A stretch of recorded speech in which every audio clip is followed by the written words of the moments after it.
and everything is working properly. Welcome to the live stream. And I am back from a little vacation. So it's good to connect with you all again. Um, Hopefully, some people will pop in here and we'll be able to get some questions and answers going and just some good old discussions for the night. And we'll see how everything goes. Welcome to the one person that has joined so far. We'll give it some time here and see who all else shows up. There we go. We got some more in here. So um, the vacation was good. Everything went well. Hey, Paul. Evening. Everything went good. It was fun. We went to a cabin down in, it just stayed in state, but we went down south and stayed in a cabin down in the woods. And it was fun. Just they had a pool there, a hot tub, and it was nice and secluded. And the only other person or thing that joined us was a mouse in the kitchen that happened to chew through a bag of bread. But other than that, wasn't anything too exciting. It was a good time, a nice relaxation, and that was uh, just something that I needed. I needed some time to be able to just take a breath and step away and clear the head a little bit.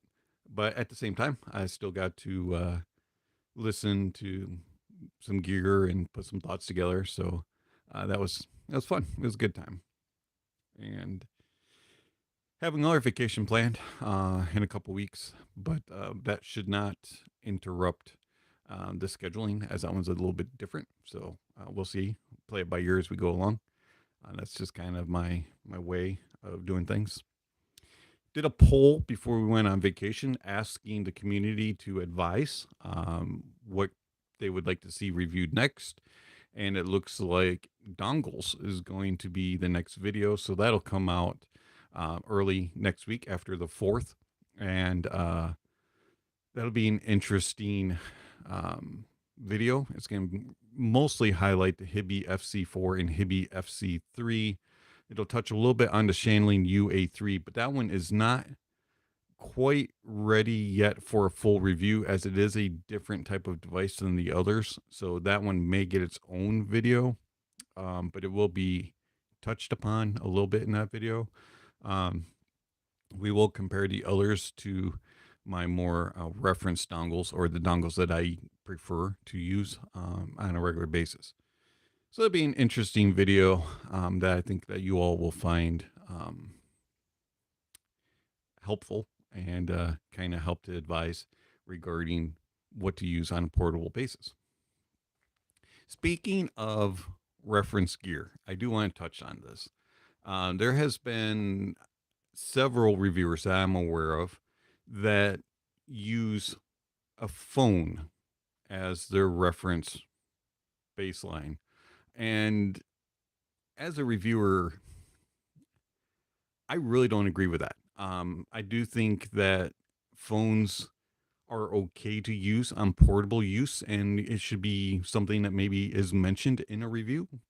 But to have it as a benchmark or as a baseline for reference gear, in my opinion, that's a no-no as a reviewer. And then to come out and do a review and not really reveal what gear you're using, the only ways that you can really find out is by asking them questions on like their Discord servers or in the comments. And that's a problem. They should be revealing that in the review. And as a user and as a viewer, you should be, when things like that are revealed, you should be like, they say this about the gear and these other reviewers say this about it, and these don't, there's not a lot of similarities. And why is this one so much different? So, you know, as a viewer and as a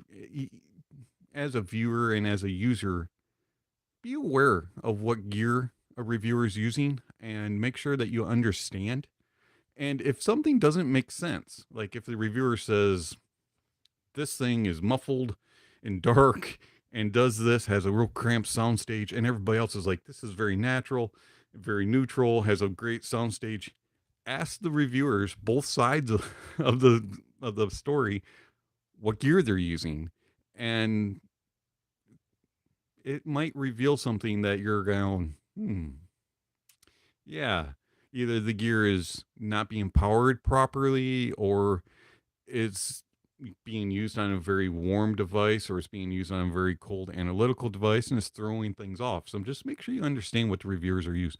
I have a video out where I actually talk about that, about getting to know your reviewer. So there's a playlist on my channel that I recommend that you all check out, and it tells you what to look for in reviews. It's a fairly lengthy video, but at the same time, I feel like it has some very valid information in it. Also, my website has some information regarding that too. So just make sure you understand what reviewers are using when it comes to gear. Also, another thing is understand the terms and the definitions, because we all may, a lot of reviewers use the same terms. We'll say, something has good tone, something has good timbre, has extension, the bass, mids, treble, upper mids, lower treble, that type of stuff. We all define things kind of the same, but does it mean the same? Like, does resolution or definition mean the same thing to other reviewers? Do dynamics mean the same thing to each of us? And things like that. And so just because one reviewer says it doesn't mean that all of the others mean it in the same way. So, hey, Stephen, you made it. So just make sure you understand that kind of stuff, because that will also help you to understand where a reviewer is coming from. Not only what gear they're using, but also how they define things. And then the other thing that I really want to stress, that will help you when you're listening to all these different reviews and watching them, is what music do they use and what kind of files do they use the music for? Are they just using Apple Music? Are they just using Spotify? Are they just using Tidal? Or are they just using downloaded music? Are they just using a RIP CD? Things like that. How do they use it? And what programs do they use to play it? And, kind of do some little bit of research on your own time as to how these different programs interact with the music. Also, some have DSP built in, some have this, some have other aspects of EQ and things like that. And that also can throw off impressions. And then finally, since we're on the subject, EQ. Do the reviewers reveal that they EQ just to kind of mention, like, hey, you know what? I heard this peak. I found that if I take it down 2 dB, I do this and that, such and such. It sounded better, but the review is based off of it in stock form before I EQ'd it. Or do they just say, it sounds like this, and they actually, lo and behold, are EQing it, because that's their go-to thing to do right from the get-go. You just kind of understand the reviewers, their processes, and what they do. And then lastly, the most important thing to understand about a reviewer is what kind of coffee are they drinking. Like, for example, for this live stream, the coffee of choice is Lavazza Classico. I know, it's nothing like any of the coffee club types of coffee. It's just Lavazza Classico. But it has this richness and aroma to it, and just this way of being smooth. And it helps this reviewer in this live stream to have clarity of mind. Whatever. So anyways, understand little things about reviewers. And one way that you can really do that is if they have a Discord server, and it's a easygoing, pleasant, fun and engaging type, not one of those toxic servers, but something that's very well controlled and is helpful. Join it and ask the reviewer questions. Yeah, this is live, Joe. Yeah, this is very much live. Coffee decides it all. Absolutely. Also tea, but I'm not much of a hot tea. I'm more of a cold tea. But anyways, one way to get to know your reviewer is to join their servers, join their Discords, and engage with them. Don't just sit there and don't participate. Actually ask questions. Actually post things. Interact with the reviewer. You'll get to know them, and believe it or not, you might actually learn something that you didn't know about them. Also follow them on Twitter. See who they hang out with. hang out with them, in other places, and don't stalk them, but just because you're more than likely in a different part of the world or in a different country, different state, different city. So you can't hang out together like, hey, let's get together after work and go listen to music.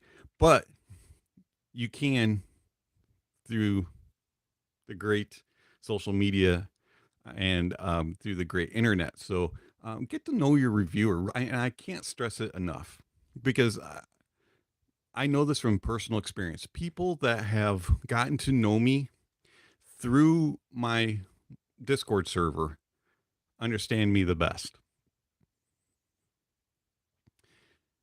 And I think that's important to really get to know the reviewer, get to know them, truly understand what makes them tick. That's the best advice that I can give.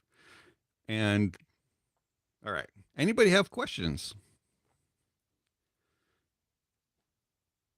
Thank you, Stephen. Term reference page is great. I'm glad that you find that helpful.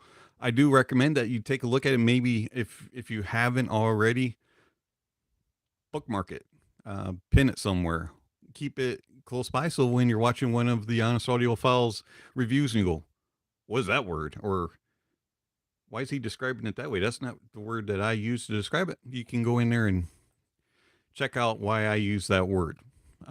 Things like that. Also, there's a link there that tells about what is my reference gear. I am going to keep that updated. It's fairly updated at the current moment as far as benchmark gear that I use. And then there's also a list of music. And I probably am going to put a new list of music together. I'm still working on that, so that's not official yet. But once it is, I'll post a community tab and let you all know that, hey, we've got some new music that's going to be used as references. Probably be a second list that I use, but I haven't put that together yet. Yes, and please remember to like the video, give it a thumbs up, and I understand if you have to give a thumbs down. Also, don't forget that all the ways that you can support the channel are available. Super chat and super stickers are available. You can become a member of the channel if you want. There's also other ways listed in the description of how you can connect with me. You can send me an email. You follow me on Twitter or Discord. And you can also, if you want to just donate a gift that isn't through this live chat, you can go through PayPal and Venmo. All of those links are down there. So don't forget to check all that out. And so anyways, getting back to my reference and music list, it does list all that. And I have it listed as the absolute stuff that I use as benchmarks. And there's alternate stuff also. Both of those do get used on a regular basis during my review process. The ones that are listed as benchmark definitely get tested. The ones that are alternatives kind of depends on what's being reviewed. And then down below, there is music, reference music. That's not the only music that I listen to. That is the final say. And there's actually on the website a write-up that is based just regarding that music and specifies more directly. All links are through songwhip.com. So if you use a different streaming service and the song is available on it, Songwhip will show you whether it's Tidal, Apple, Spotify, Qobuz, Amazon, things like that. It'll put the link there and you can just click it and it'll take it directly to that. If it's not listed, more than likely it's not on that server. So I do apologize, but most of those songs are available on each server, streaming service. So anyways, there you go. We're 15 minutes into the stream and I'm done talking about all that kind of good stuff. I was just kind of touching base on various questions that I had gotten throughout the week. So that was just stuff that was on my mind. All right. So let's see here. Remembering to like the video does help out the creators a lot. That is very true. It does help with the algorithm and the way YouTube sees it as, oh, it's got more thumbs ups and more likes. So we're going to push this out more. People seem to like it. Also, there is other things like watching videos all the way through or for a larger percentage will also help the algorithm. to push the videos out more and things like that. So this is kind of other ways that you can help content creators for sure. Do you recommend, or I'm sorry, do you also consider dynamic drivers to be the most cohesive or the most natural driver? Kind of depends. That's a tough question. Doesn't matter if it's a headphone or an earphone or speaker. I find that in all dynamic headphone, for example, um, does and actually in IEMs, they tend to have one feature that's a little more common than other types of drivers, and that is they're a little bit more on the natural side of things. Usually they have fairly good tone and timbre, but of course that does depend on the implementation of all the shells, the wirings, and all that kind of stuff, plus also the tuning itself, because you can still mess something up no matter how good a driver is if you just tune it wrong. But yes, I do find that they have at least that little bit going for them. Usually the other ones, whether it's balanced armature or planars or E-stats, things like that, they do things a little bit different. Like normally BAs will be a little faster, a little bit more clear. Planars tend to have more dynamic, like punch slam, and a little bit more extension, a little bit better speed, and technicalities. E-stats usually are nice and wide, have a little softer presentation, but are also very natural. So it kind of depends on the way the implementation is. I wouldn't say that dynamics are the end all. I also wouldn't say that multi drivers are the end all either. I find that all BAs, all planar, all dynamic driver systems, or the various types, if you can, E-stats only, bone conductions, whatever, bone conduction, E-stat, or whoops, kind of one and the same, kind of depends how you look at that technology. It kind of varies, and you can get a good one, you can get a bad one in any of them. Wouldn't say one is the best overall. All right, let's see here. Have you tried the Denon headphones, and what were your impressions? If so, I've only heard a couple Denons. It was at audio shows way back several years ago before COVID era. So, not really a good source for that. They remind me a lot of Fostex. Things that I heard. They kind of have the same kind of tonality, big bass, very good details and resolution type of sound, but I don't really recall a whole lot. Anything else? Now I don't even remember the model numbers. Sorry. But I didn't mind them. Thought they were pretty good. Let's see. Seems like driver type depends on songs. That, yeah, to a degree. There's a lot of gear that is very source picky and song picky. And I find that if I was really to just hone in and listen to like classical and jazz music, I'm probably going to lean to something with dynamic. Doesn't have to be all dynamic, but it's probably going to have some sort of dynamic in it, just because you kind of get a little bit better naturalism to it. But if I really want to be like critical listening and very analytical, I'm probably going to lean planar. If I want just chill and enjoyment, pure enjoyment, who knows? It could just be anything. Probably E-stat though, even though I don't have any currently in house. But the experiences I've had with them is kind of like, this is kind of like the amazing ones. Are you going to upgrade your Empyreans to the Elite? No. In fact, I sold my Empyrean. I sold the Empyrean because it just was a little on the back shelf after things. I love it. I still think the Empyrean is a very good sound. It was just a very laid back, chill, just kind of like the one and for any type of setting, but it didn't bring to the table what I'm looking for as a reviewer, which is a more analytical, neutral, and natural presentation. And so the Ross and Rad Zero gets a whole lot more headroom. ahead time. And so I've just decided to move along the Empyrean to somebody who would appreciate it more and use it more often. And again, I highly recommend it. I think it's a very fun sound and very engaging and very pleasing headphone, extremely comfortable, probably the most comfortable over ear. But at the same time, it just didn't do exactly what I'm looking for as an all-time everyday reviewer. Moondrop E-Stat is coming. It's affordable-ish. Yeah, I mean, that looks interesting. I don't know if I'll be able to review it because I don't have the amplification that I would need for it, unless one's provided.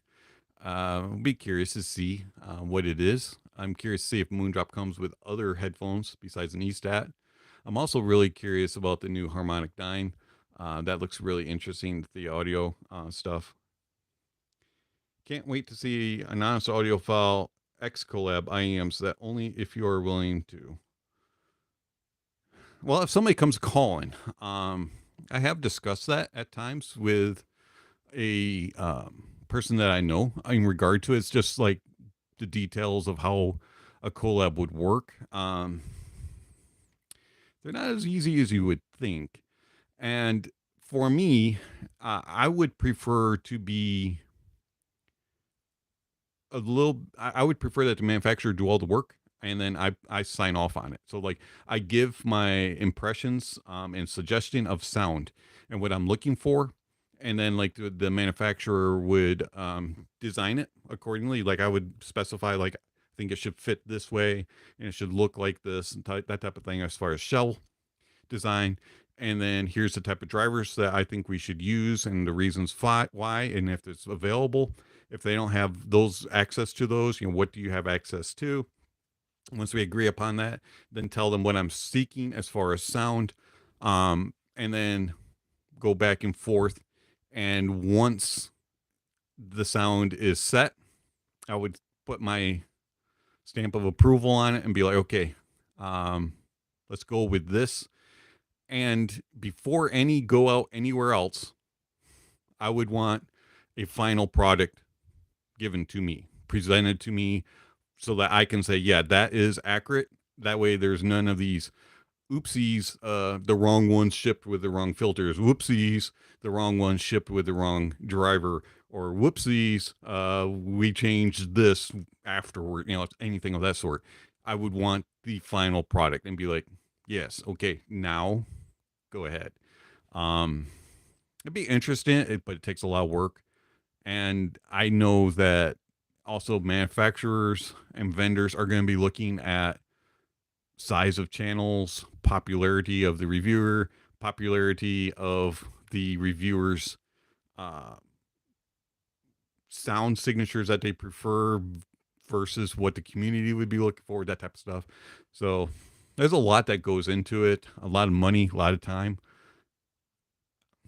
Who knows? Maybe, but we'll see. It is what it is. Let's see. They announced a planar and a dynamic too, it seems like, for Moondrop. Awesome. I'd be curious to see what they come up with. Moondrop is one of those manufacturers that seems to really put pride in what they put out. And they really put time and effort into the research. They're not just popping things out in, every couple of months. They actually research it and want it to sound a certain way. They know what they're seeking, and when they present it, they usually nail it the first time. So I'd be very curious to see. Every time you review an IEM, finding the right tip makes a huge difference. That being said, have you ever had a chance to have a pair of CIMs? Would you love to know if you think they're worth it? Actually, I do. These are the Anthem 5 E6. These just actually arrived a little while ago. I ordered them. They took forever. This is the stock cable. I did replace the stock cable. It is, yeah. Reminds me very much of like a Blonde 03 cable, which for the price of a CIM wasn't worth it. So I did replace it, and I went with the drop universal cable. So these are the Anthem 5 E6, and it's, you ever wonder what my ear looks like? There you go.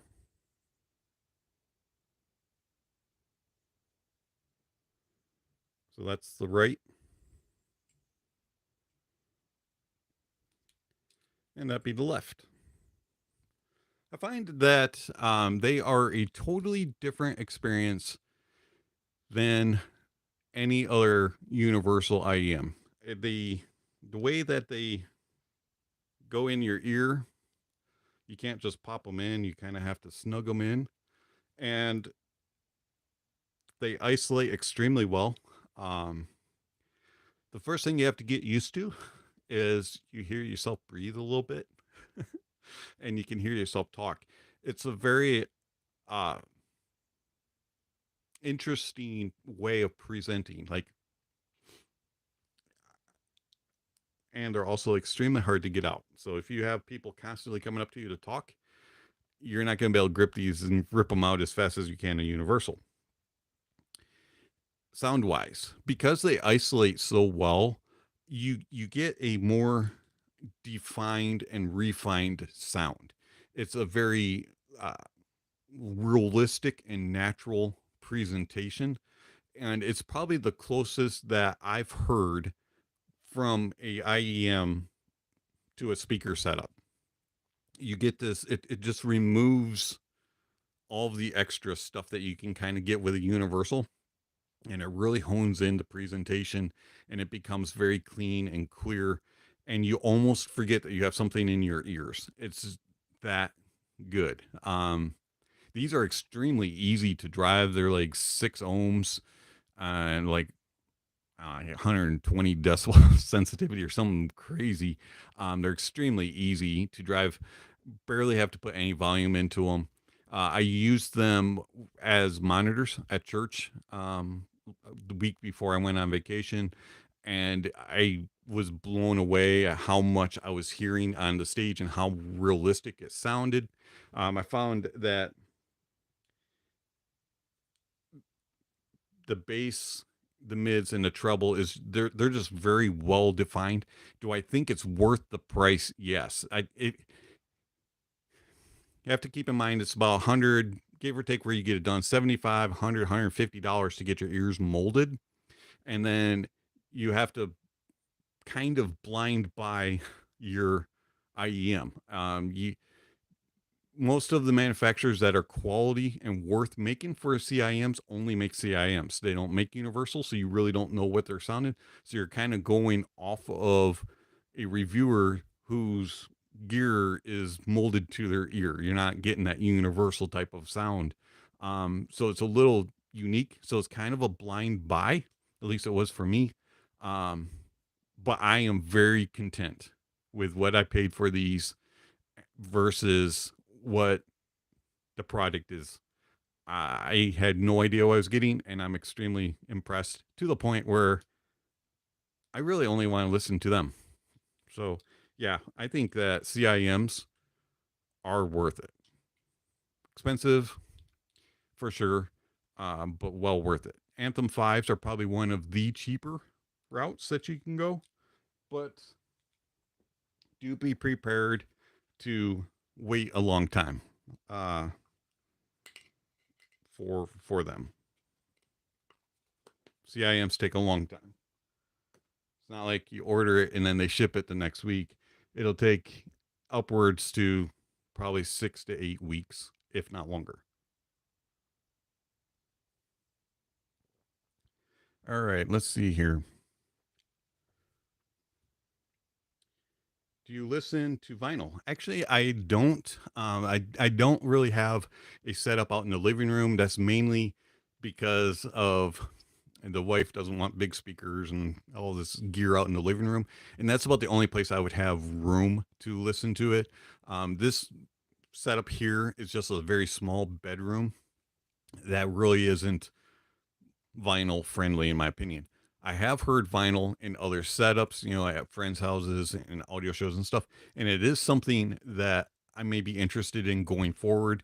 Like if we move to a different location as a family, then yeah, I might consider it. But it's not really my thing. I'm kind of a more desktop type of setup and little simple bookshelf speakers. I will honestly trust your accreditation. So impressed with the NTH 100s. The Dauntless on its way. Thanks for your recommendations always. Hey, Joe, you're very welcome. The Dauntless are very good. Some people do recommend changing the tips on them, using different ones. I think some people enjoyed using the JVC spiral dots. Some liked using the uh, what are those ones? Soft ears UCs and things like that. So be ready to maybe do a little bit of tip rolling depending. But I, you know, as I said in my review, I like the stock ones. All right, let's see here. Hi, I'm Jacob from Israel. Hello, Jacob. I have the Empyrean. I'm very pleased. I also have the 7 hertz timeless, and they are a bit jamming or jarring in the treble. Yes, the 7 hertz does have a peak, right around, I think it's about 7 or 8K. That can be a little intense, um, depending on source. So you may want to, I don't know what exactly amplifier you're using. Timeless does work better, and this is the case with planars, do work better on desktop setups. So do try the timeless on it on that and see if that will tame that just a little bit. Because when planars are not being powered properly, it does bring those peaks out a little bit. So if you're using it on a portable amplifier, may not be powering it quite enough. Tip rolling might be something also to be the case. And music, if you're using music that's not super well recorded, that could also reveal in that area a little bit also. I'm glad you like the Empyrean though. That thing is awesome. Daper, what did you miss? Whole bunch of stuff. Let's see. Greetings from Toronto. Hey, I grew up just outside of Buffalo, so I know where Toronto is. Been there a lot of times as a kid. I haven't been there in quite a while. Probably should go back there. I'm sure a lot of things have changed. Let's see here. You're under the weather today, so no music listening. Ooh, sorry to hear that. That's a bummer. Um, Hopefully you get feeling better. Looking forward to Crin's latest collab with 7 Hertz. One of the production issues are sorted out. Yeah, I'm not going to mention anything. I do have a Dioko. I think it's how you're going to pronounce that. A cell note Dioko. I do have that in house right now. I have been informed by Linsel that they're sending me the correct filter. So I'm not going to give any impressions or thoughts on it until I do that modification. So, but yeah, it will be interesting to see how that one goes, especially for the price tag of $100. Could be tempting if it's a planar that comes and really does work out. I will say this though. Let me.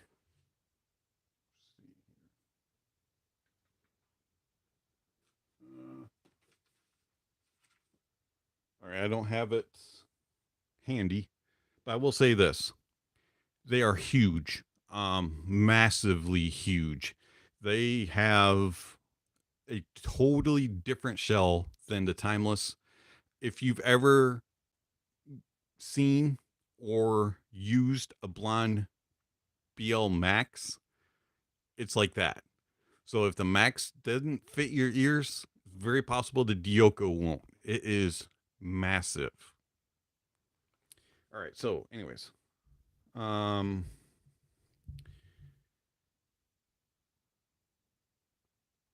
let's see. Like, Stephen, yeah, Dave helped me with that. I use a 300 milliwatt portable now, and way better. Yeah, regarding the timeless, I'm assuming you're talking about Stephen. The timeless does require a more powerful source. So do try that. Check that out and see if it improves things. All right, let's see here. And speaking of, there are several reviewers that have come out, and also a lot of discussions on various servers that say planar IEMs don't need to be driven with a portable amplifier or a desktop. And they are wrong. I'm going to say it, and I'm going to call these people out. I'm not going to call them out by name, but I'm going to say it. They are wrong. Planar IEMs do not run well and properly on dongles or phones. You have to give them good power. And the people that have listened to me and have tried it, for the most part, agree. Give it some power, clean power and accurate power. It will help the experience. Planar IEMs are just like over-ear planars. They need power. Don't try running them off of dongles. It just doesn't work. All right, let's see here. Envy you guys in North America got custom issues for importing $200 USD items here in Asia. Ooh. Yeah, that would suck. Unfortunately. Sorry you have to deal with that. Wish there was an easier way around that for sure. Let's see here. Stephen also tip rolled to the spring tips for the timeless. That actually is really good pairing. I do agree with that. If you don't mind the fit of a spring tip. Let's see, I got the HE4XX 3 days ago, and I'm having a hard time describing them. I can understand that. Give it a little bit of time. They do take some time to work themselves out. And they are planar that is a little bit bass and treble focused. Mids are not quite as full and cohesive as others. Any recommendation for an IEM around $300? Oh man, a ton. There's a tier list that I have that I would highly recommend that you go check out. Sort it by price. Look at the grades. Now, I do want to mention this. A lot of people ask me about my grading system and why I did it. So I'm going to talk about this right now, and then we'll get back to the tier list. Grading, ranking, grade. Why did I do it the way I did? Because for one, I think differently than other people. Two, I like to be a little different. Three, it just makes sense to me. So for me, A is awful. Okay. And I have minus and plus. So A is awful, so it would be just awful. Okay.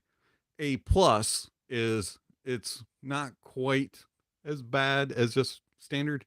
And then A minus is it's the worst of the worst, most awfulest thing ever. Okay.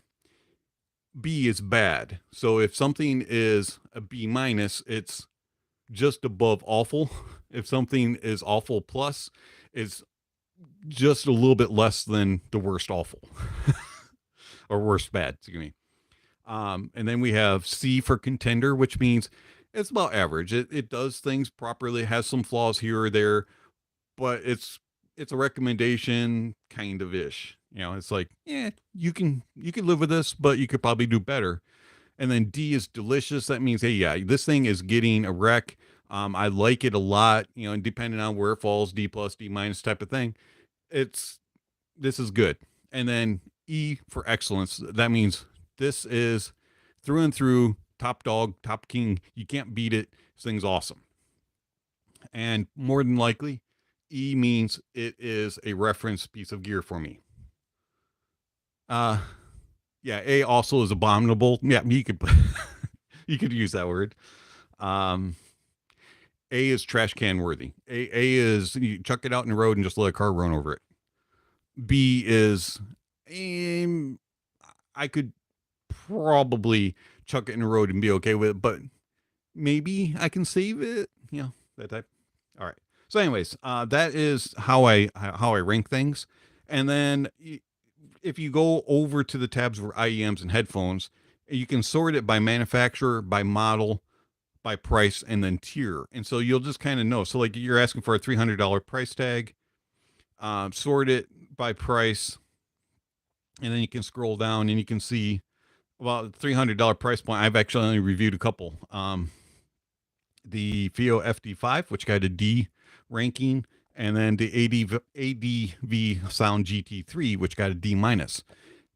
Two very different IEMs.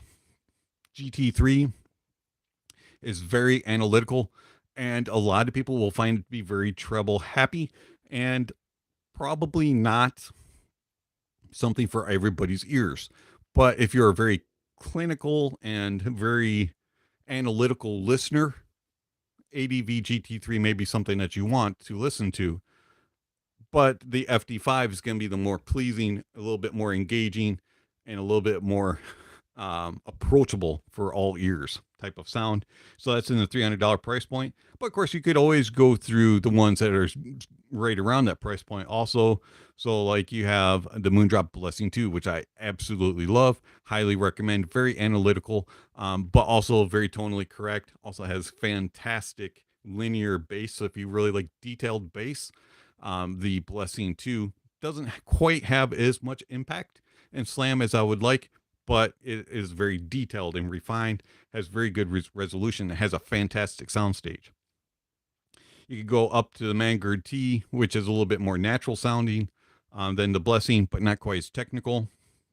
You could go down in price a little bit, and then you start getting into the planar IEMs. So there's a lot of price points that you can look to. So I highly recommend that you look at the tier list and sort it, and just beware when you look at that grade, how that works. Remember, minus is the worst of that level and the closest to the best of the level below it. Plus is the reverse. It's the closest to the next level up type of thing. All right, so let's see here. I love the, let's see, hold on.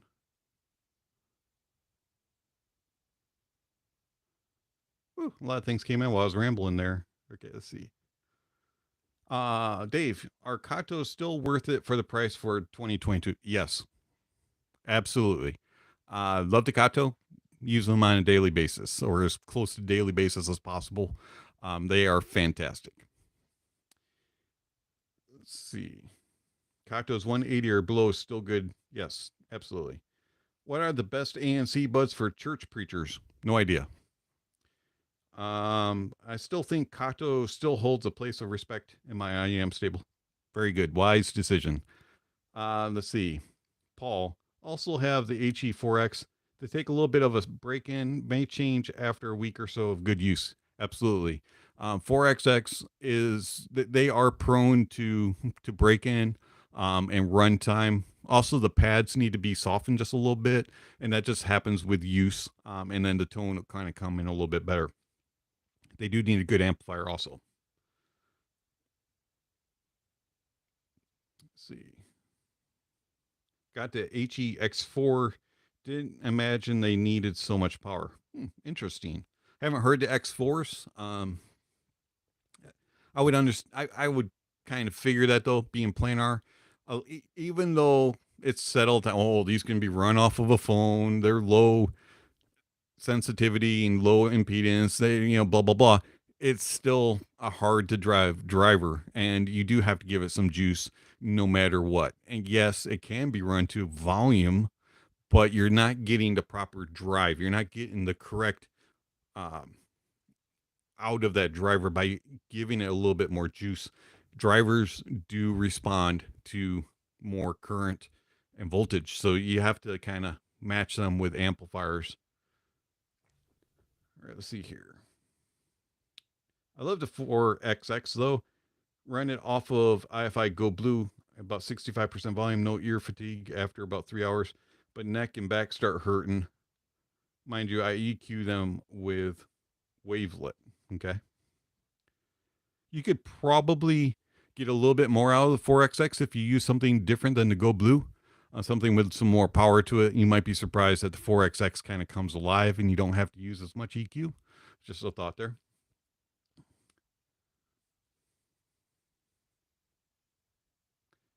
Yeah, the 90 dB sensitivities and low ohms are very hard to drive.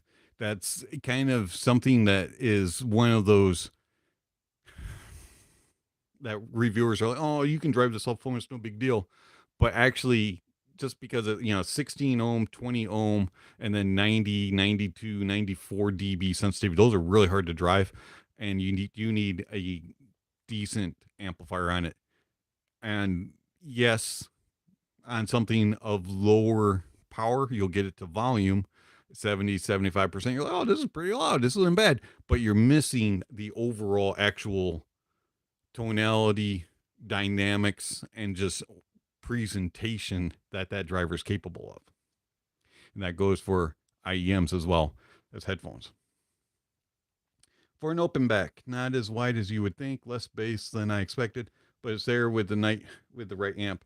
Heavier than I wanted as well. Portable, not the greatest to power them. Yeah, absolutely. You're spot on there, Paul. You're giving exactly what I'm saying with the 4XX. You need the right amp. They're not really driven off of portable devices. Soundstage, you're right. It is a little bit smaller. It's not like cramped or anything, but it's not a really large stage. Let's see. How does in-ear headphones compare to over-ears? Okay, it's a little bit different presentation.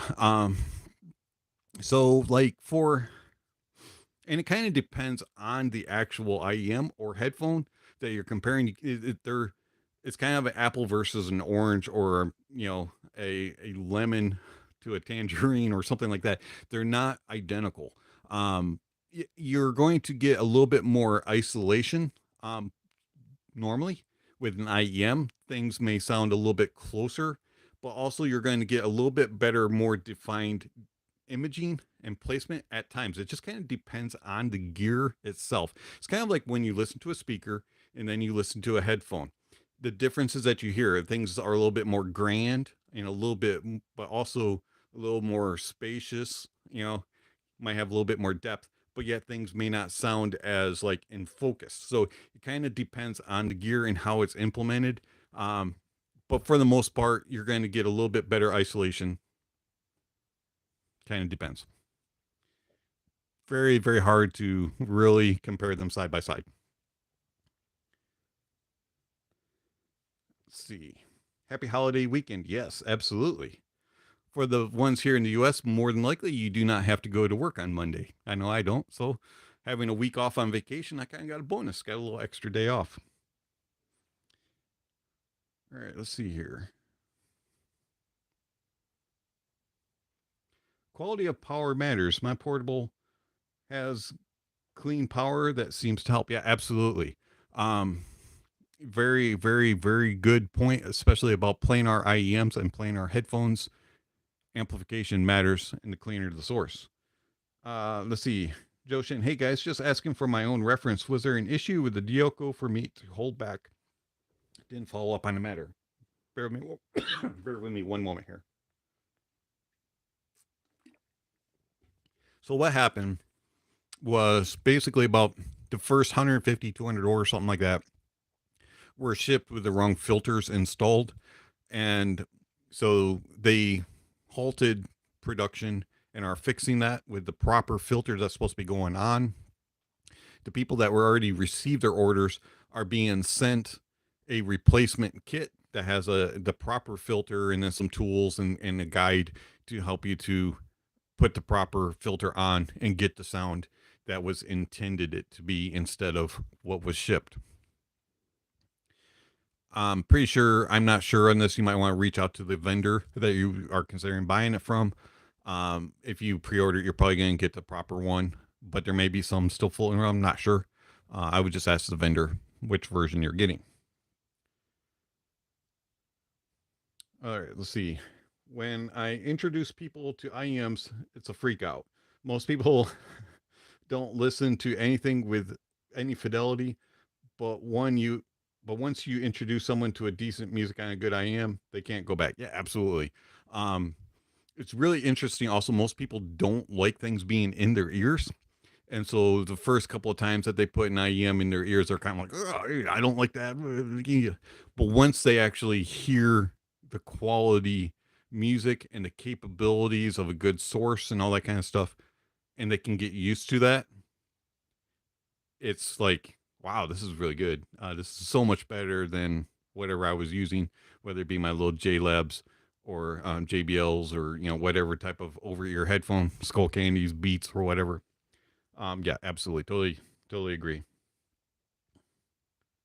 Yes, wait for the reviews on the Dioko and then order once the issues were resolved. That's what I would recommend. If you really, really want them right now, I would reach out to the vendor and ask for clarification.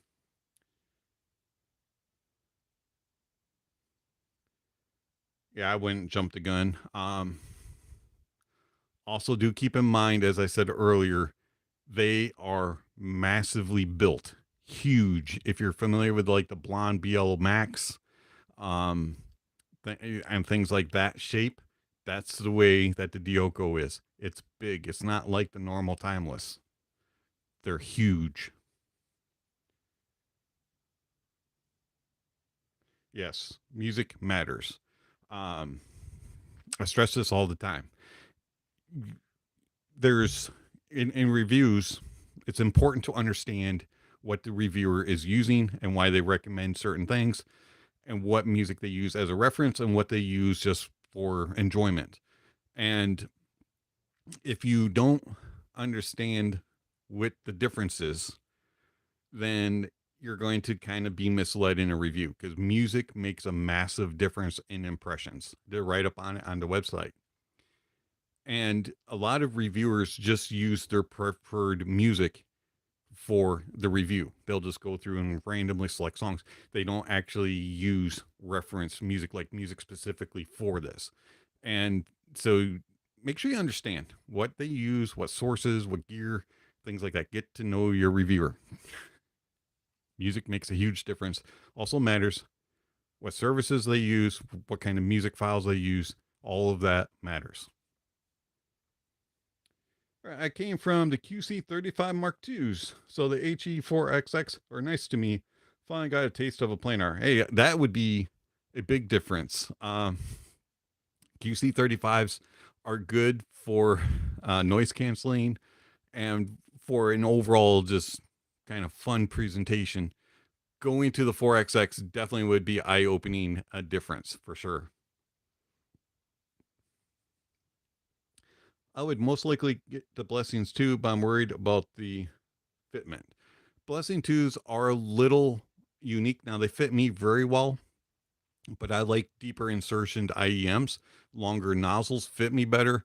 So I find that fit is very comfortable, but for some, it could be a problem. So I do understand that. The only way you would know is to give it a try. Everybody's ears are different, as you notice by my CIM. Not everybody's ear is shaped like that. So, yeah, unfortunately, with IEMs and fitment, sometimes it just comes down to ear shapes, giving them a try, seeing if they fit or not. I use the IFI Hip Deck 2 for the Timeless Balanced 4.4. Do you think it's good enough? It's important to me that the amplification be portable. I haven't used a Hip Deck 2, and the original Hip Deck didn't work really well for me because I had a Samsung at the time, and Samsung and IFI and the Hip Deck just weren't playing very well together at that time. Power wise, I'm not sure because again, I'm not familiar with that pairing. Sorry. Um, Probably you're gonna if it I don't know the specs on it directly, you're probably gonna want something that does at least at minimum about 300 milliwatts output. The more the better. Let's see. Introduce hi-fi IEMs to people whom you want to go bankrupt. Well, I don't want anybody to go bankrupt. I'm just giving my impression, and it's up to the person to know whether or not they can afford it and save up. I don't recommend that you go and just spend money willy-nilly just to try something. Stay within your means and make wise decisions financially. Don't go into debt to get a product. To me, that's not a wise decision whatsoever. Timeless versus Kato. In our country, they're so close on price. Timeless is only $20 more, which is better for you. I only have the NX1s portable. Watch the reviews. There's comparisons made. That's my easiest recommendation right there, would be to watch the videos and make the comparison. I mean, watch the comparison. I think the comparison is actually made in the Kato video, but it could be made in Timeless. I don't remember which. Differences are that the Kato is a little bit more natural and accurate sounding in tone and timbre, and has a little bit better of technicalities like detail retrieval and resolution. Timeless is a little more fun sounding. Kato is a little bit more neutral and natural, a little bit more leaning towards the critical listening side of things. Any other questions, comments, or concerns?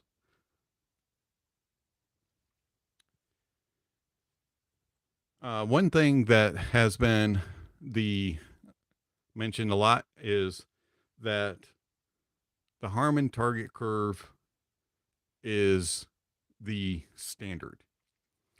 I want to say this first and foremost. The Harman target curve is a preference, not a reference.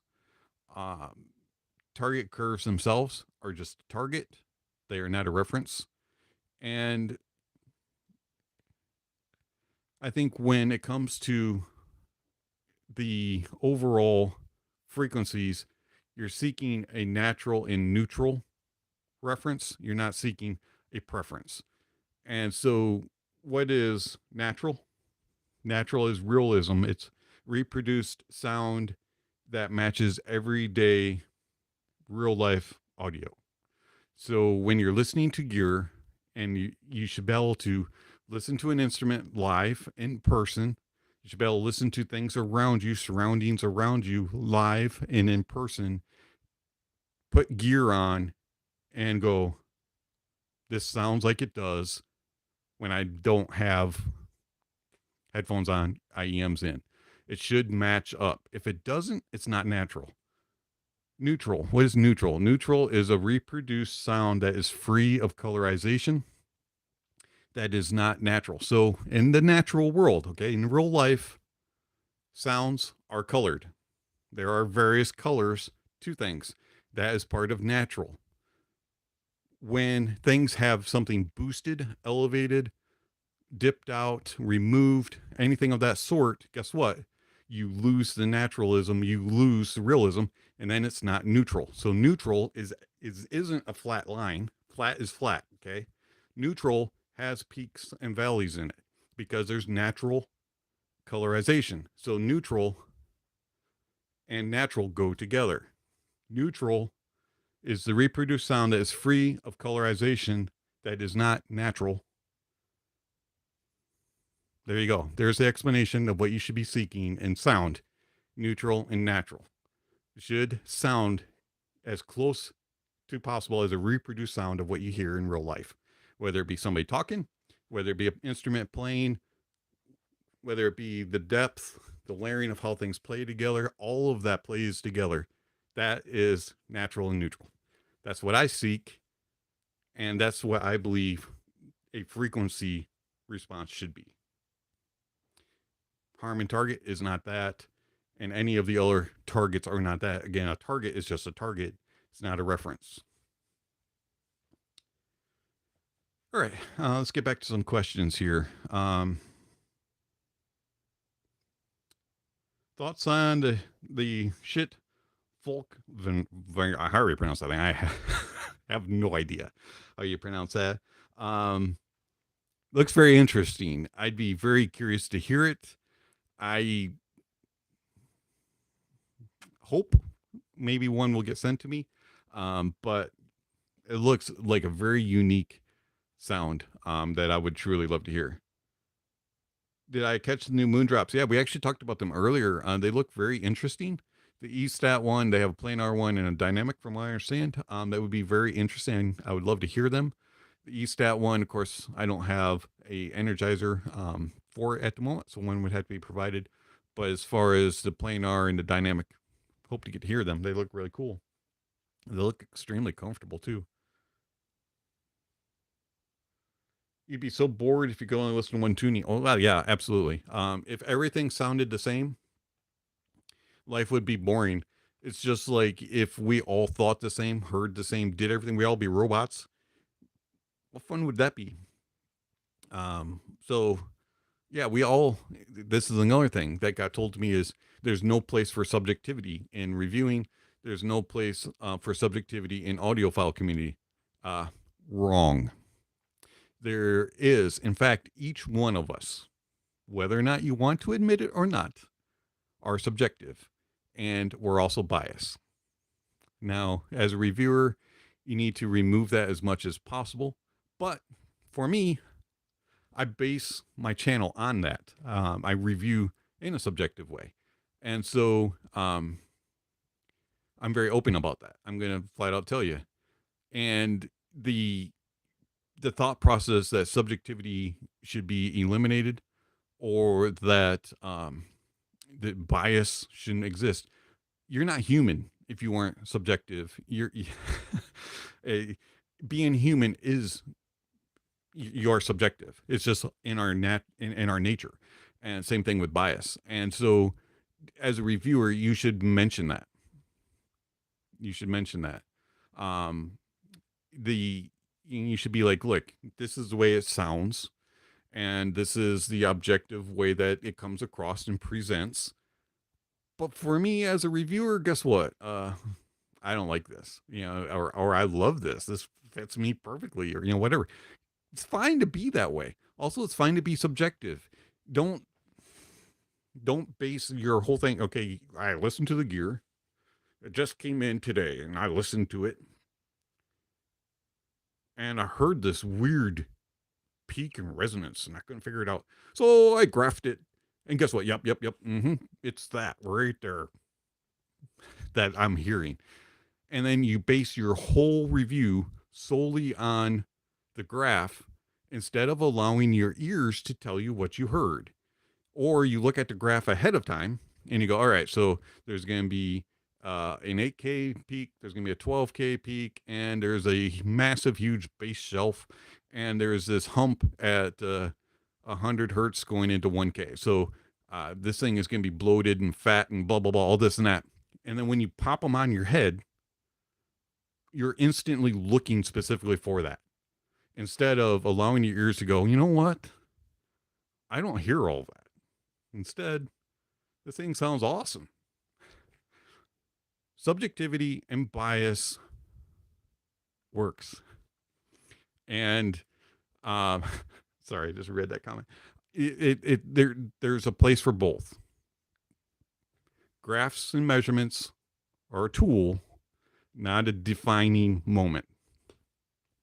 And also, graphs and tools don't tell you everything about the sound. You can't hear tone and timbre. You don't know how well it's going to detail retrieval and resolve and all that type of stuff. So be careful when reviewers say, I can tune a headphone based solely off of a graph, or I can tell you exactly how it's going to sound just based off of a graph. Be aware of how your reviewers do their reviews and what they believe and what they say. All right, back to rant over. All right, let's see.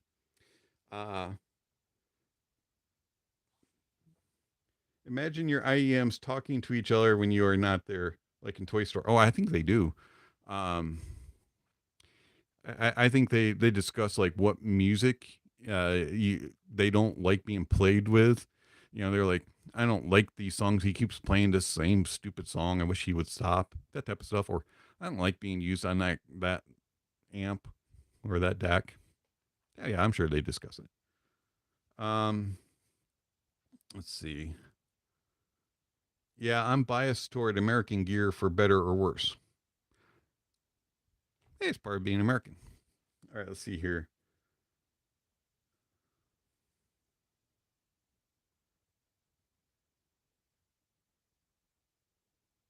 Let's see. A YouTuber that talks smack about audio gear off of looking at a graph. Yeah, like I'm I don't understand the ways that some look at a graph and instantly know how something sounds. Um, yes, you can get a slight impression of it. You can go, this may come across this way. You know, like you look at some things and it's got a big, huge bloat from like 1K going into the bass all the way back, and it's just a big, huge hump. You're probably going to go, well, that's going to be a little fat. That's going to be a little thick sounding. Might have some muddiness to it, you know, things like that. Or it's got this steep rise in the upper mids, you know, from like 4K going up, and you're, you know, way up above. You're going to say that's probably going to be forward. It's going to be a little on the bright side. And then you look at like 8K, 12K, and it's really elevated. You're probably going to say that might be a little trebly, a little hot, you know, going forward into that area. And then it's understandable to think that way. But to base your whole review or base your opinion on that without ever hearing the gear, it's just ridiculous to me. I can't fathom doing that, because you have to have that subjectivity part of it. You have to allow your ears to be the final judge, in my opinion. All right, let's see. It's good to find a reviewer who likes the same products as you and dislikes the same stuff as you. Generally, no one will agree on everything. Absolutely. That's what is important, is if we all heard the same, you know, we're all robots. Um, we all were built the same with the same ears, and we all had the same ear health. So, you know, like every year you lose 1 dB, or, you know, whatever, you lose a frequency, this, and you go down. So that when everybody that's 45 years old hears it exactly like this, everybody who's 50 hears it this way, everybody who's 16 hears it this way, that type of thing. Life would be so boring. Sure, it'd be easy to determine what you're hearing, because, you know, there'd be plenty of things, but we're all different. We're all created differently. Everybody's ear shapes are different, and everybody's ear canals are different, and things like that. And then also we all have different gear, different music choices, and things like that. Everything just kind of plays together differently. And I'm going to use a term that a lot of other reviewers don't agree with me on, and that's synergy. Synergy matters. That's why there's so many differing reviews out there, because a lot of us use different gear, listening on different things. And so when you hear things on certain gear, it sounds better than it does on other gear. It's just common sense. And some of us have, you know, a bias towards certain things. So you're going to get preferences and notification, you know, and we're going to hear things presented differently because we're built different and we have different gear and different music. But yes, you do want to research reviewers. You want to understand them. As I said earlier, you need to understand what they're seeking, how they describe things, what gear they use, what music they listen to, all that kind of stuff, so that you can go, hey, yeah, you know what? 90% of the time, I agree with so and so. 50-50 that I might agree with this one. This guy or this girl has never let me down. Every single thing that they recommended me, love it. Every single thing that they said don't get, and I was stupid enough to buy it, I hated it just like them. You know, find your reviewers that you trust, but still listen to the other reviewers for that opinion, because guess what? Nobody's perfect. I miss them. And guess what? Some of the worst out there are prone to get it right every now and then. Just like I'm prone to get something wrong every now and then. So nobody's perfect. All right, let's see here. YouTube needs reviewer like you. You're just so honest. When I bought the CCA C12, I could really hear what you were saying in the review. So I'm glad that you enjoyed that. Unfortunately, going forward, I'm not going to be commenting or reviewing KZ and CCA just because of their business tactics and antics. I just want to stay out of that. Speaking of, gotten some comments and there's some confusion that Tripwin is part of KZ. I've been told by a vendor that Tripwin is not part of KZ and CCA. So I will continue to review Tripwin products until I get confirmation that they are family. But I have not gotten that. And so I've been told that they are not, that they are separate entities. So Tripwin will continue to get reviews. KZ and CCA will not. All right, let's see here. HBB likes warm, bassy. Corinne likes ear razors.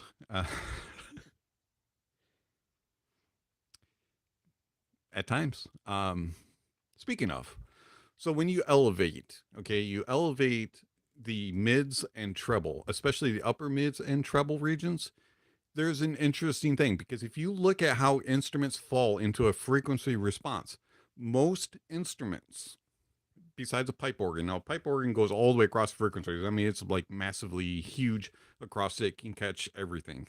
But for the most part, most instruments are somewhere between about 80 hertz to about 4K as far as how they reach. That includes vocalists also. So any voicings in instrument sounds are somewhere between about 80 hertz to about 4K.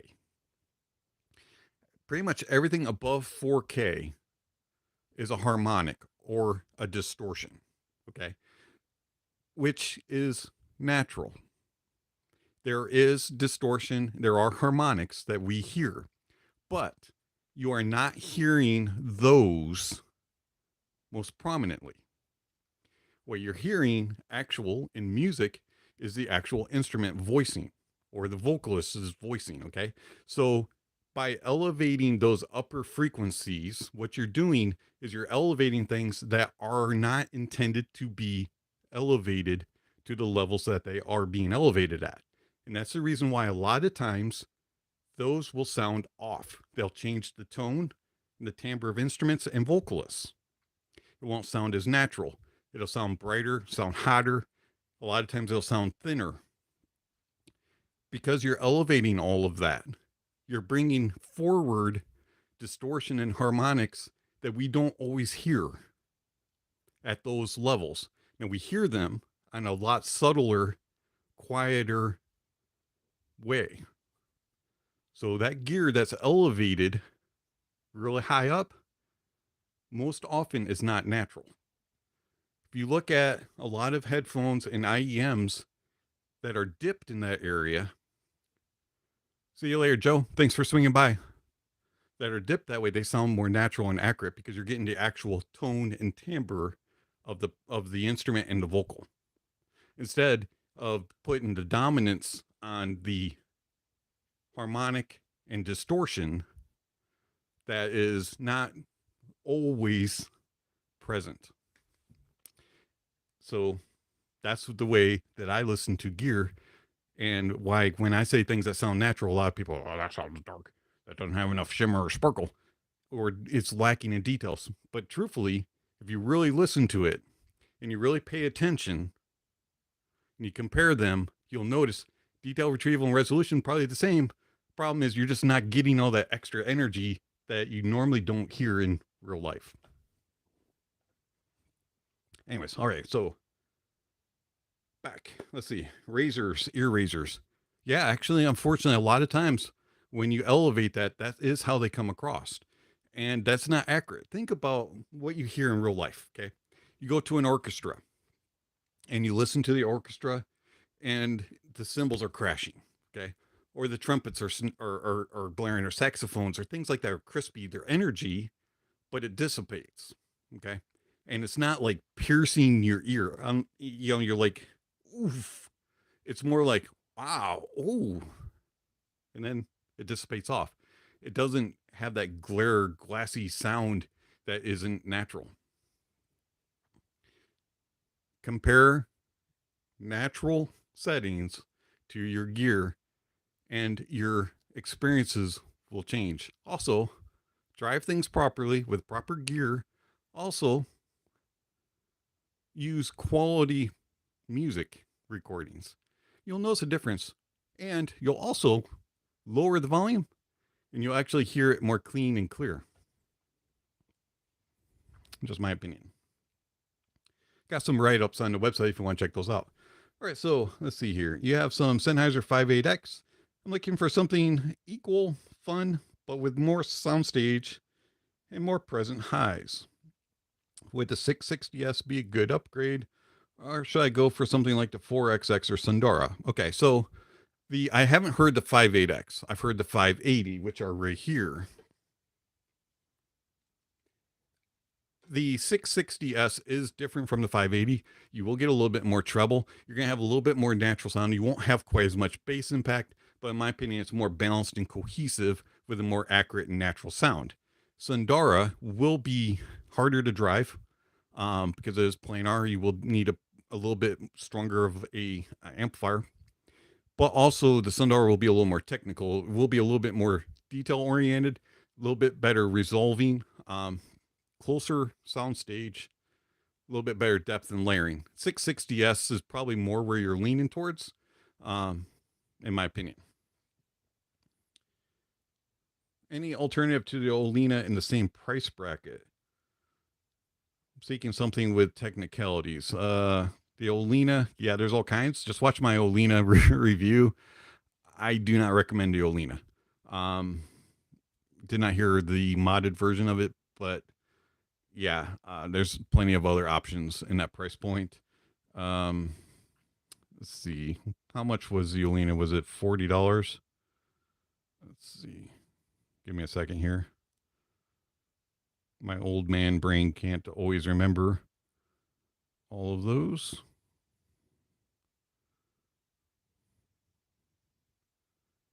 I reviewed the Olina. Right? Oh, wait, it was the Ola that I was thinking of. Olina. Sorry, I have not reviewed the Olina. I thought you mentioned Ola. I do apologize. Ola is the one that I didn't like. Let's see. I don't think I did the Olina. Thought I did. Now I'm confusing myself. I need to drink more coffee. I said that the coffee was helping me out. Yeah, on my list, the Olina is not showing, so probably haven't reviewed that. Ola is the one I thought. So if I did review it, check the channel for a video. Do apologize. All right, let's see here. It's good to listen to a bunch of reviewers for sure before buying. Absolutely. Let's see. You're welcome for a different perspective on that, Depper. What's my favorite portable audio solution? Favorite portable audio solution, just like headphones, or just easy going around. Well, actually, the cheapest and easiest ones are these. Your KSC 75s. I think right now they're on sale on drop for like $20, and they are fantastic. Super easy and comfortable to use. They come with an inline microphone, and you get a fantastic sound. A little strange on the fit, but you don't have to turn your volumes down super low in order to be able to cross the street because they're open. You can just hear everything. So yeah, those would probably be it. If you're looking for a more true setup, I would say, because I use a phone that has USB-C out and no headphone out. Okay. Plus, I don't recommend using headphone outputs on phones, anyways. Doesn't even matter if it's LG. Use dongles at minimum. So, anyways, for my ultimate portable setup, phone-wise, OnePlus 9 Pro, and then Periodic Audio Rhodium, or the Hibby FC4 or FC3, going into an IEM of your choice, whatever kind you would want. If you don't want to use a phone as your source, the DAPs that I would recommend are the Sony NWA105 and also the Sony WM1A, or the new one, but I haven't heard the new one yet. Going into any IEM of your choice. I do not recommend using over your ears for portable, for like walking around. Now, if you're going to be on an airplane, headphones do work.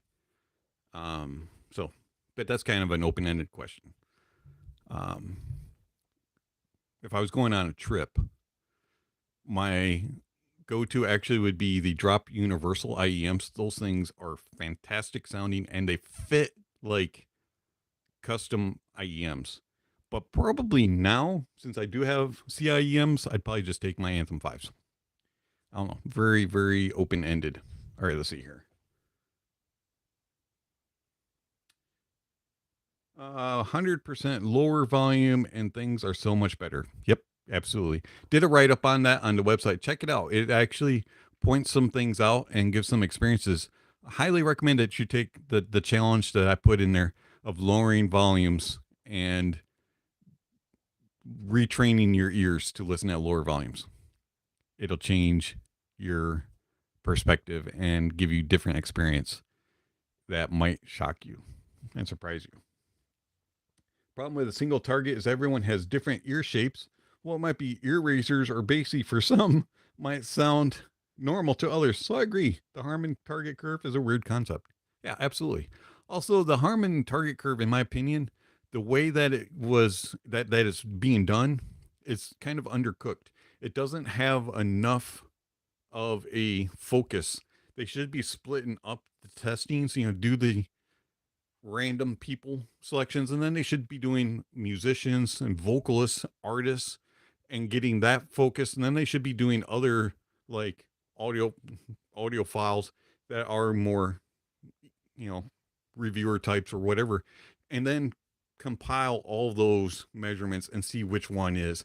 They might get a little bit more accurate, and they might be surprised that not everybody prefers what they think is neutral. All right, let's see here. Olina is $99. Yeah. Yeah, I haven't heard that one. Thought I had. Old man moment. You all can laugh at me. All right, let's see. I did? You did? I don't remember it. If I did. Anyways, watch the review. Apparently I didn't. I'll have to go back through and research that. Anyways, let's see. KSC 75s is the GOAT. Yeah, it's actually really good. Yeah, phone jacks, you occasionally hear distortion and find them bright. Yep, absolutely. And that's because it's underpowering the gear that you're running on it. Also, it's just not that good. Does high-end DAPs matter a lot compared to an entry level around $200? Yeah, actually, they do make a difference. Are they like insanely crazy differences? No, not really. Unless you have a super bad DAP at that price, which can happen. But you also can get some really bad DAPs at super expensive prices. But when I compare my Sony NWA105 and my Sony WM1A, now we're talking about $250, I think, for the Sony A105, and then it's about $1,100, $1,200 for the WM1A. Yeah, you can hear a significant difference. The differences in like abilities, whether it can stream and things like that, aside of it, okay, depends on what you want going forward. Sound wise is where you're going to hear the difference. Power wise is where you're going to hear the difference. And it is a step up. The WM1A is a significant upgrade sonically compared to the A105. A105 is no slouch, but the WM1A is a significant step up. You get better resolution, you get better detail retrieval, and just an overall better dynamics and presentation overall. So yeah, you do get a rise, but don't expect something crazy good. It's up to the purchaser as to what they deem being value. It's kind of like same thing when you're buying DACs and amps, dongles. What do you prefer? What do you value in price points? and what do you consider to be worth the differences? Because most of those differences are very subtle, noticeable, but subtle. Let's see. I think if you're used to bright sounding gear, then if you listen to a bit less shimmer and a bit natural sounding, it will sound muddy to you. That's why I know. Yeah, actually, a lot of people. It is interesting. A lot of people that are used to the more preferred sound of Harman or something similar to that type of tuning on a regular basis, and then they go to a more neutral, natural, accurate, neutral, natural, the way that I described it earlier, they're going to say that it's a little bit bloated, a little bit more thicker in the bottom end than it should be, and that it's going to be a little bit, darker up top. And I think that over time, if you listen to the music and you're listening to quality gear, and you do start comparing it to your surroundings and to live settings and things like that, your opinion will change. But to just go, change it one the other, you're going to prefer the more sparkly, energetic type of sound because it's a little more engaging and you get more details and you get more thrill, so to speak. I do apologize. I'm kind of losing my voice here. Let's see. Apple has the technology to put M1 DAC amps into the next iPhone Pro, but they won't. Now that would be interesting. I have heard the Apple straight out from the headphone outs in their DAC amp. It's actually fairly good. Would I use that solely as my source? Probably not. I would still do probably USB out into a external DAC and amp setup. But as far as for some of the easier to drive products, it actually is very competent sounding. I don't know if I would call it reference sound, but it is a very like lush and pleasing sound that it's not off-putting. Like if I use my MSI here, that is kind of like like a very bitter a response that I have to a very bitter tasting coffee. When I use the MSI DAC amp, did not have the experience with the Apple M1 for the brief moments that I've heard it. It would be interesting if they did put that into their iPhones. I don't know if they can, if the chips are too big, too expensive, not worth the price, maybe. But it would be interesting to see if they did upgrade that. But I'm an Android guy, so I would never get to experience it. All right, let's see here. Great. I also have a Sony WM1A, and I'm thinking of downgrading to the Hibby R3 Pro. I'm also using it with Xcan to power my Dava Pro. Haven't heard the Hibby R3 or the R3 Pro. Have heard pretty decent things about it. It would be an interesting adapt to here. So I don't know exactly how those would play, but using the Xcan definitely is a good choice. All right, let's see here. How would the S12s compare to the Blessing 2, considering one is planar, the other is dynamic? I was deciding whether to just get the Blessing 2 or the S12. S12 is more forward. It's a more aggressive sound. And it does take a little bit of tweaking, fits a little unique. The S12 is probably slightly better technically as far as detail, retrieval, and resolution. Blessing's better tone and timbre. And soundstage, better depth and layering on the Blessing too. But they're pretty close. Let's see. What's up? I have a AK SE100. Wanted to know of a good amp to pair. Excuse me. I have an older Oppo Ha2 and an AUN B1, but need more clarity.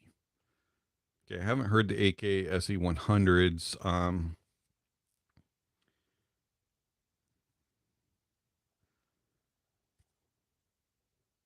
Essel and Kern SE100. I don't believe I've ever heard. If I did, it was at an audio show. But what I would recommend is get a drop one linear. That's probably about the most value of an amplifier that you can get that with a clean, clear sound.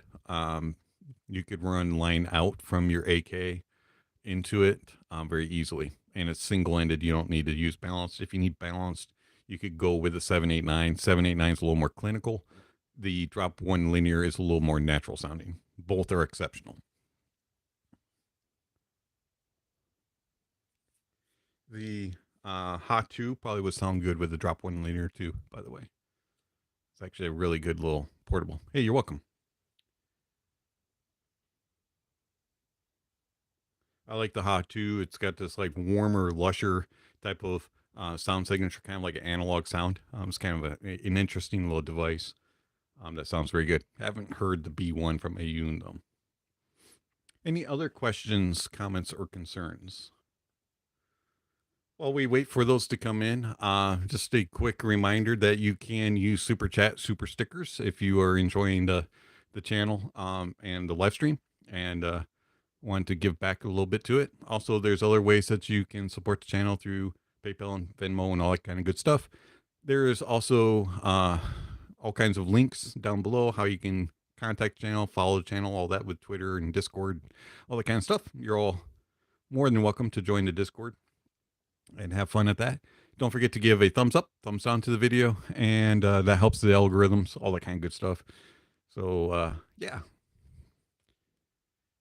All right, let's see here. After hearing what FPGA can do as the DAX, which is for the Chord products, I am disappointed that the price have not improved with the new Mojo. I hope this opens up a FPGA competitor for Chord. That would be interesting. Chord definitely is not very friendly to the wallet. We'll put it that way. I do wish that they would make things a little more friendly. It's very interesting why they charge as much as they do. And it would be nice for them to get a little bit of competition for sure. Let's see. Have I tried the Stealth from Dan Clark? No, I have not. Would love to. Hey, thanks a lot for your response. By the way, have you heard the C Audio Bravery? I have not heard the Bravery. Looks very interesting. And yeah, I would love to hear it, to do a review. Something that really didn't get talked about a whole lot when it came out. So yeah, that would be an interesting one to review. Hopefully one of these days I'll get to hear it. Sorry about my voice. It's must be adjusting to being back home or something.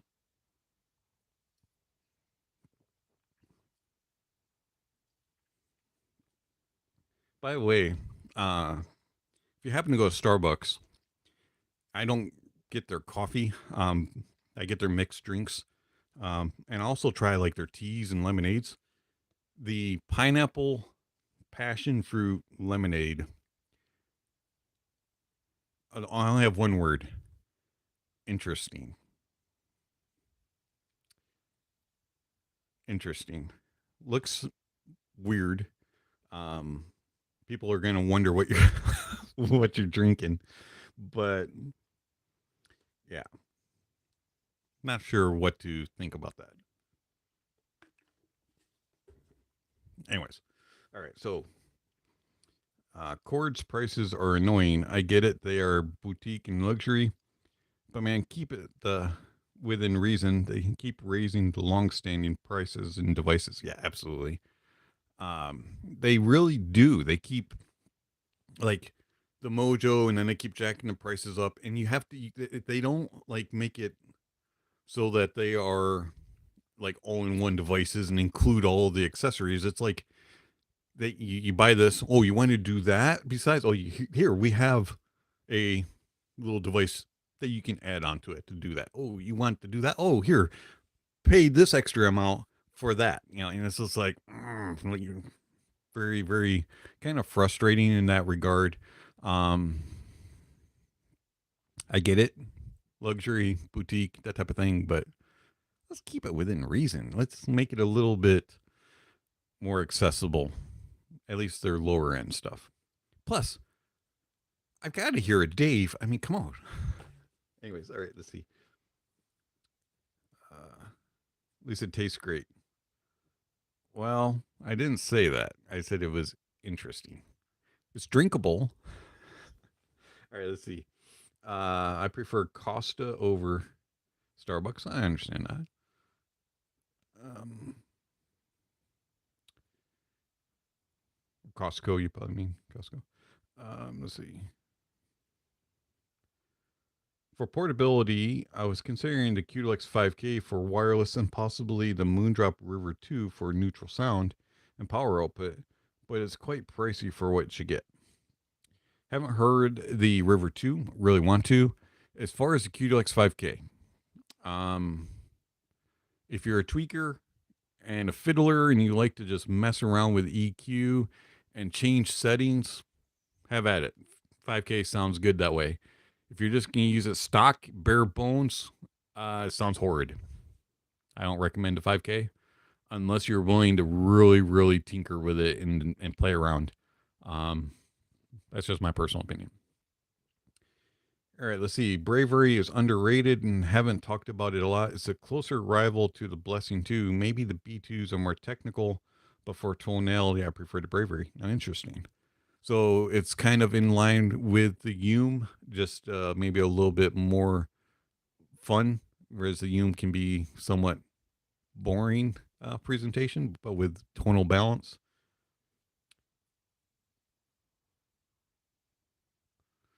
I don't love Starbucks. Everything I have gotten there has been interesting. Yeah, for sure. Like I do not like their regular roasts. My wife does. To me, they taste bitter. To me, they have an aftertaste, and they just don't taste pleasant. As far as like mixed drinks, getting a caramel macchiato or a white chocolate mocha, things like that, I can tolerate that and I can be okay with that. And also like their teas and things, yeah, sure, fine. Don't have a problem with those. But as far as their actual roasts, I'm not a big fan of it. Yeah, Dave with a Dave has to happen. But I guess I better gotta win the lottery in order to get that thing. That thing's pricier than I'll get out. You prefer the original mochas for Starbucks, nothing else. Totally understand that. Let's see. I like Colombian beans, hand grind them myself, and brew over V60. Cool. I like good Colombian roasts. Very good. I also grind my own beans. I do not like pre-ground beans. I do prefer whole bean and then grind them myself. I don't use the manual grinder. A little too much work for me. I don't have enough patience for that. So I do have a burr grinder that I use. I worked at Starbucks for a while. Fun job, bad pay. I have heard that. I actually had a friend that was a manager for Starbucks, and he pretty much said the same thing. Starbucks seasonal drinks are very sweet. Yes, they are. The only one that I kind of like is during the fall. I like the pumpkin spice. The one for Christmas, New Year's, the peppermint one. Do not care for that. And then some of the others. Oof. The only one that I can kind of tolerate is the pumpkin spice lattes.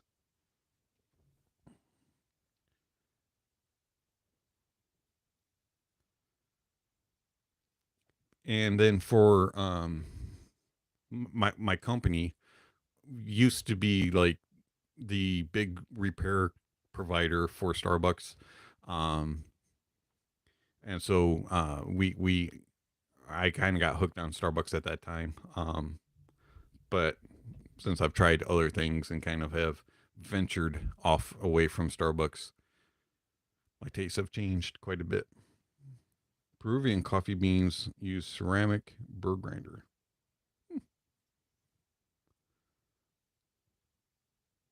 Order half sweet and it's much better. Hey, thanks for the tip. I'll try that. That way they're not like pumping on the for like 10 times.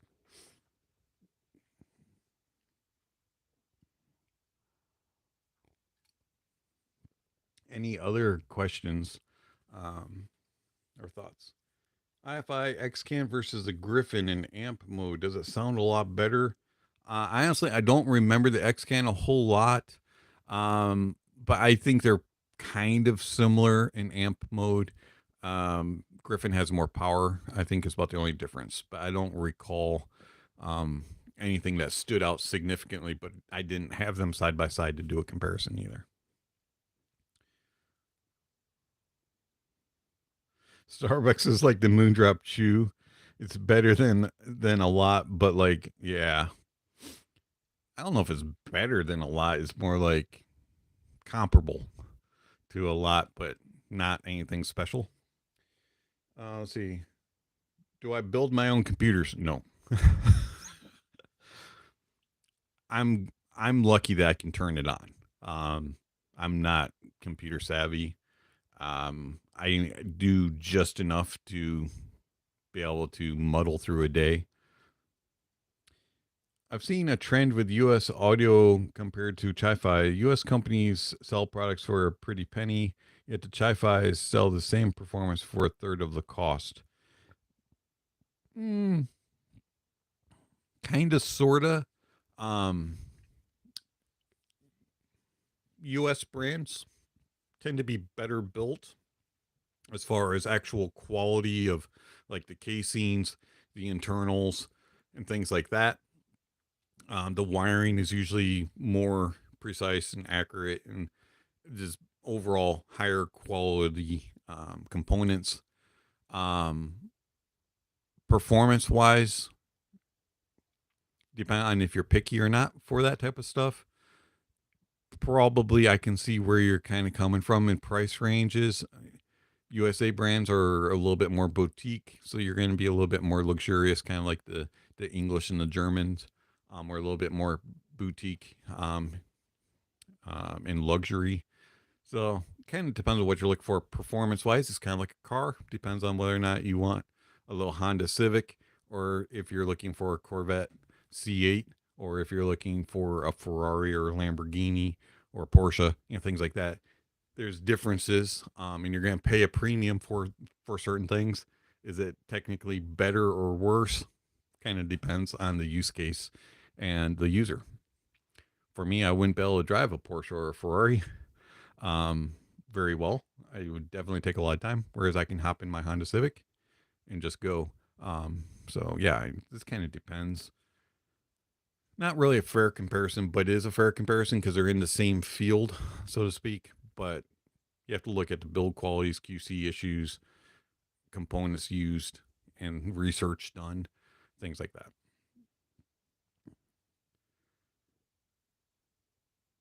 QC though is definitely a thing. Also, warranties tend to be a little bit better, a little bit more honored on the U.S. Germans and English and those type of boutique companies versus some of the more just bigger chains and some of the more Chinese brands. Plus, shipping is a major issue if you're going to ship things across waters, especially in these days. McDonald's McCafe drinks are better than Starbucks overpriced offerings.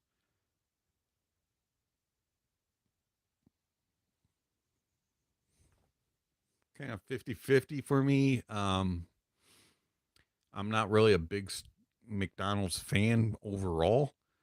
So I could live with either and be, yeah, I'd prefer to make it myself. Let's see.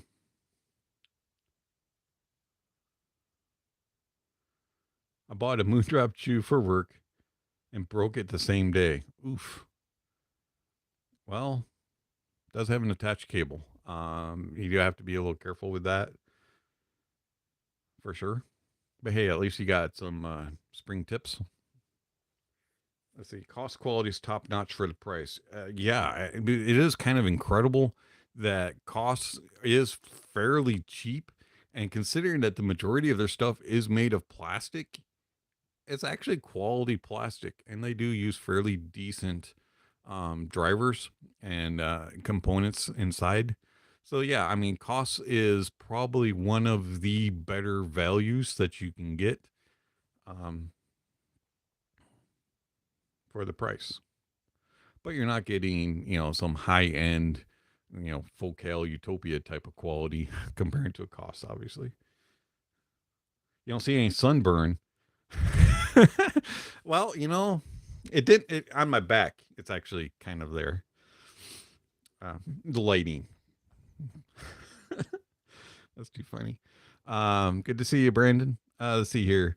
When you're not reviewing any audio gear, what's your daily rotation on IEMs and headphones? Headphones would be the Rossen Red Zero and the Sennheiser 660S. I am probably LCD 2 closed and Ananda's. IEM wise, it's going to be the CTM DaVinci 10s and Fearless Roland Blessing 2.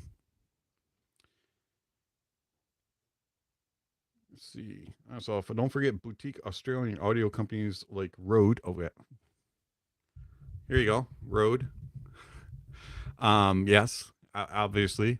Rode is one of those companies. Rode does a pretty good job with keeping prices actually reasonable, believe it or not. Let's see here. Don't forget, let's see. I'm on brand. Hold on. I'm an on brand stand. On like ONN, like Walmart. I'm just curious. It's good to see you though. Thanks for stopping by. Happy Saturday into it. Yes, very much so. And let's see. I'm still curious about the on brand. Is that Walmart? Is that what you're referring to?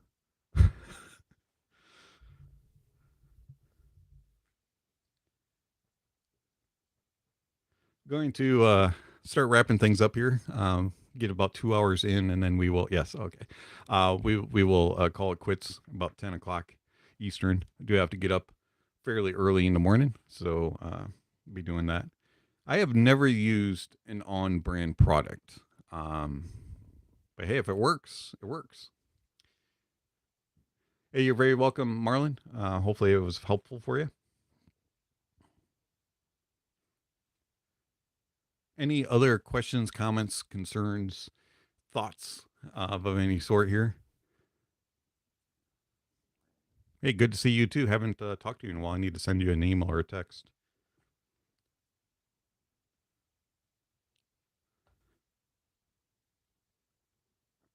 You're welcome for another great stream. Master Singleton, thank you for swinging by. My vacation was fun. We went down and spent some time in the woods in a cabin. And this might be another reason why I don't have really bad sunburn is we didn't get in the pool as much as we could as we thought we were going to be able to, because the week before it was like 90-95 degrees every single day, and this week it decided to be pleasurable and just normal, but it was chilly in the mornings. It was down in like the 50s and 60s, and so the water was just too cold to get in until in the afternoon. So we didn't get to spend as much time as we wanted in the pool. So maybe that's why I don't have as much sunburn. But anyways, it was a fun time. We really did enjoy our time, and it was nice to step away and be able to just clear the brains and all that kind of stuff and relax a bit. Let's see here.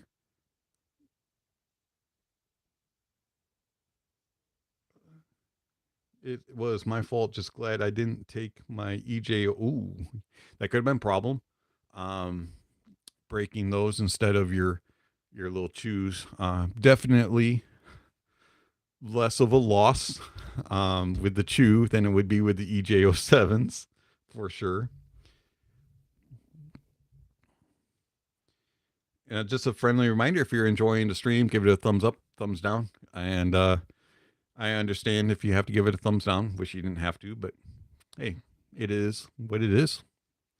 Let's see. Don't know if you remember that I was working on upgrading some older 80 headphones. They are finished and they didn't turn out that bad. Well, that's cool. I do remember you mentioning that you were tweaking them. I don't remember which ones they were though. So you could always refresh me on that.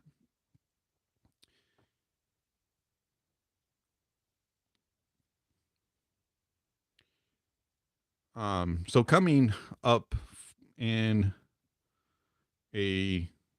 over the next few weeks, we'll talk about this here for a few, and I'll probably do another poll to see what everybody's interested in.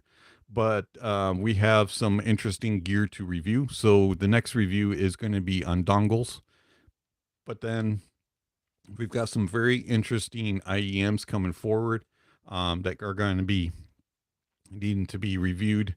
We have the JQ4U Pro. We have the Seek Real Airship, the TRN Kirin, the Yanyan Aladdin, the Yanyan Canon. Yeah, I think it's Canon. The TRN BAX, the Shanling UA3, Hibby FC3, Hibby FC4, and the IFI Audio Go Bar. All of those are going to be interesting. You have also a Lav Audio DS300, which is a little speaker amp. And we also have the Shit Audio Vidar, which these headphones are sitting on, along with the Topping LA90. And we have the Martin Logan, which are, you can't really see them. There they are. The Martin Logan Motion 15 speaker, Mytek Liberty DAC 2, the VE Megatron, the VE Master, which is the new venture. And then also we have a bunch of other stuff that I'm not going to bore you all with. So there's going to be a ton of stuff to be reviewed.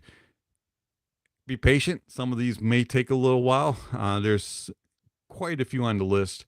Doing 2, possibly 3 reviews a week is still going to take a long time to get through. So patience, please. I will get to them as quickly as possible and try to pull the ones that are of high interest in the community out first. All right, let's see. Old Realistic Nova 40s. Interesting.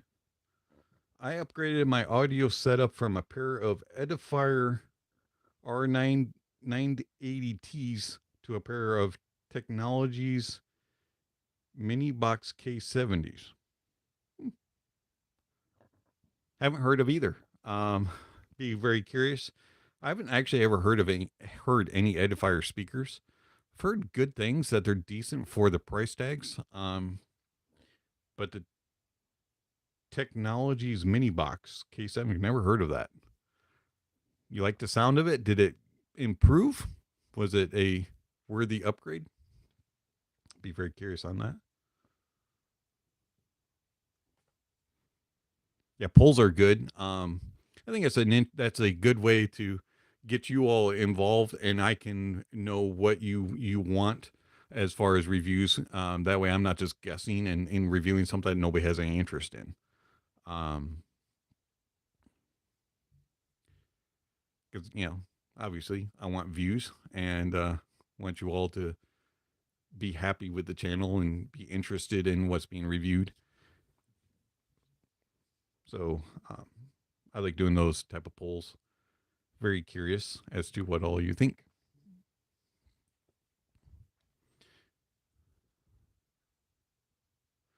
So the Mini Box K70s sound more balanced. Okay. Well, that's good. At least you got an improvement over the Edifier. And cleaner. That's always a good thing with speakers as well. Awesome. Glad that you enjoy them. I'll have to look those up because I've never never heard of those before.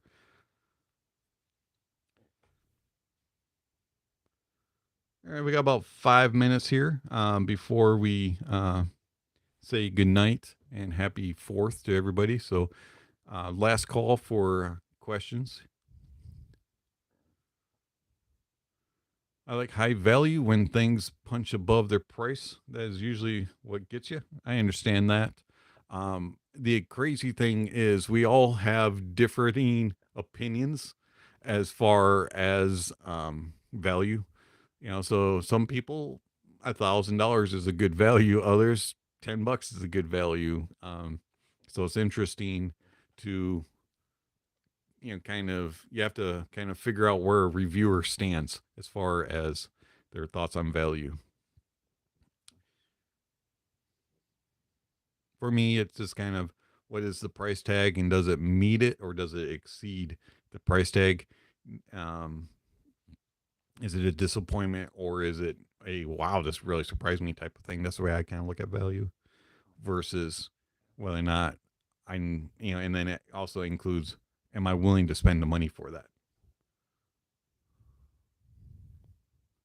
Out of the upcoming gear to review,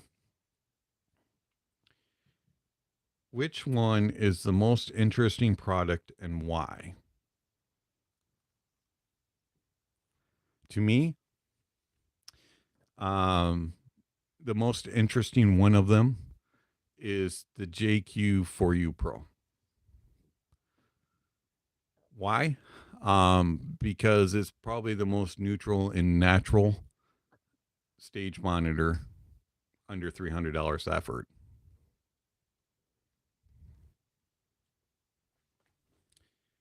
All right, so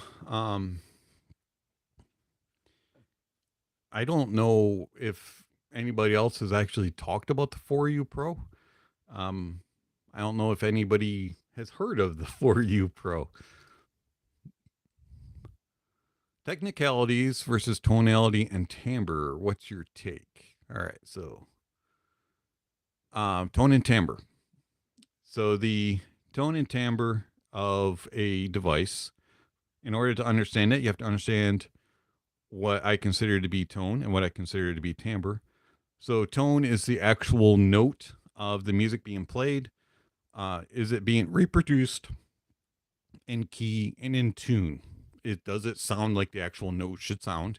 And then timbre is the reproduction of recognizable characteristics of an instrument. It allows the listener to determine and differentiate between instruments, and then also to follow the instrument through a musical piece. That's what timbre is. It's those little subtle differences between an instrument, whether or not it's a saxophone, or if it's a clarinet, a trumpet, trombone, French horn, flute, oboe, those type of things. And then tone is the actual note that is being played. Is it in key and is it in tune? Technicalities are like details and resolution, the ability to have depth and layering, and all the other little nuances that come with it that aren't involving the actual tone and timbre.